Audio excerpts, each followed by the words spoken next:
Business loan eligibility criteria. Are you eligible for a business loan?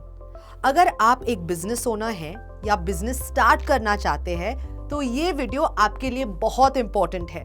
आप ध्यान से देखिएगा और एंड में आपको बिजनेस में कैपिटल रेज करने के कुछ इंपॉर्टेंट टिप्स भी मिलेंगे। वीडियो पूरा जरूर देखना। आज के टाइम में बहुत सारे लोग हैं जो 9 to 5 की जॉब्स को छोड़कर या उसके साथ भी अपना खुद का कुछ करना चाहते हैं, और हम ऐसे कई एंटरप्रेन्योर्स को जानते भी हैं जो अपने लेवल पे बहुत अच्छा बिजनेस कर रहे हैं। हर वो जन जो एस्पायरिंग एंटरप्रेन्योर है या अपना बिजनेस 0 से 1 तक लेके आया है और अब एक्सपैंड करना चाहता है, उसके सिलेबस में एक चीज कॉमन है, कैपिटल। कैपिटल के बिना ना बिजनेस स्टार्ट कर सकते हैं ना ही एक्सपैंड, और इसी प्रॉब्लम को सॉल्व करने के लिए बिजनेस लोन एक बहुत ही अच्छा ऑप्शन रहता है। इस वीडियो में हम बिजनेस लोन की एलिजिबिलिटी क्राइटेरिया के बातें करेंगे, बिकॉज बिजनेस लोन सबको नहीं मिलता है बॉस। लेकिन इससे पहले आप एक बार फॉलो बटन जरूर दबाइए।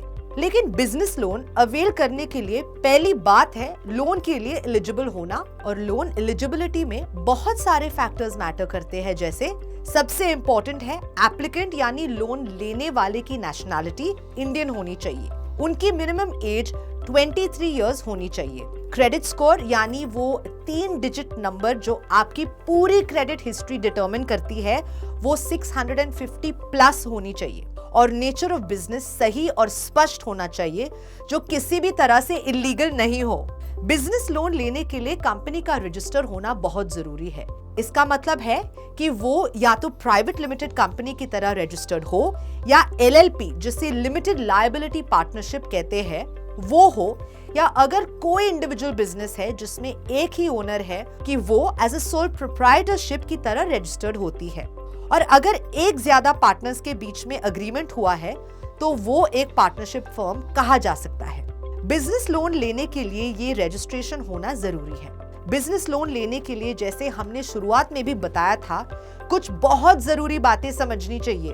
अपने बिजनेस के अकाउंट्स जैसे profit and loss statement, balance sheet, company के लेजर्स हमेशा अप टू डेट रखें। इसके अलावा कंपनी का पैन कार्ड होना जरूरी है।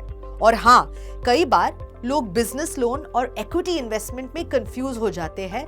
ध्यान रखिए, बिजनेस लोन एक तरह का डेट है और इसमें आपको सिर्फ इंटरेस्ट और प्रिंसिपल अमाउंट यानी लोन अमाउंट ही पे करना होता है। इससे आपकी बिजनेस का इक्विटी पर कोई फर्क नहीं पड़ता, जबकि अगर आप इक्विटी देकर पैसा रेज करते हैं तो उसमें आपके बिजनेस में शेयर होल्डर्स बढ़ जाते हैं और उनको आपका प्रॉफिट शेयर भी देना होता है। तो समझ गए बिजनेस लोन की एलिजिबिलिटी क्राइटेरिया? अब जाने से पहले सब्सक्राइब जरूर करना है और कमेंट में हमें भी बताइए कि आप किस तरह के बिजनेस करते हैं या करने का प्लान कर रहे हैं।